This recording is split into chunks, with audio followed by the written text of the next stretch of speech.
ജാതിയും മതവും രാഷ്ട്രീയവും അല്ല ഇവിടുത്തെ വിഷയം. അതിനേക്കാൾ ഭീകരങ്ങളായ കുറേ സംഗതികൾ കേരളത്തിൻ്റെ മണ്ണിലേക്ക് ഇങ്ങനെ വന്ന് നമ്മളെയും നമ്മുടെ കുടുംബത്തെയും നശിപ്പിക്കുന്നുണ്ട് എന്നുള്ളത് നിങ്ങളുടെ മനസ്സിൽ എപ്പോഴാണോ ബോധമുണരുന്നത് അപ്പോൾ മാത്രമേ അതിനെതിരെ ഒരു തടയണയാവാൻ നിങ്ങളെ കുടുംബത്തെ രക്ഷിക്കാൻ നിങ്ങൾക്ക് കഴിയുള്ളൂ.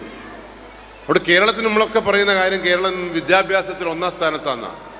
നമ്പർ 1 വിദ്യാഭ്യാസത്തിൽ ഇന്ത്യയിൽ 1-ാം സ്ഥാനത്ത് നിൽക്കുന്ന സംസ്ഥാനം കേരളമാണ് പോലും. സമ്പൂർണ്ണ സാക്ഷരരാണ് പോലും നിങ്ങളും ഞാനും ഒക്കെ. ആരോഗ്യത്തിൻ്റെ കാര്യത്തിൽ ഇന്ത്യയിൽ ഏറ്റവും മികച്ച സംസ്ഥാനം, മാതൃക കാണിക്കുന്ന സംസ്ഥാനം കേരളമാണ് പോലും.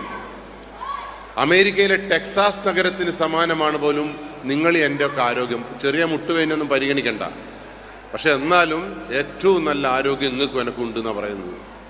ഏറ്റവും ചെറിയ ശിശുമരണ നിരക്ക് നടക്കുന്ന സംസ്ഥാനം കേരളമാണ്. പ്രസവിക്കുമ്പോൾ ആരും അങ്ങനെ കുട്ടികൾ അധികം മരിക്കാത്ത സംസ്ഥാനം കേരളമാണ്. അങ്ങനെ എല്ലായിടത്തും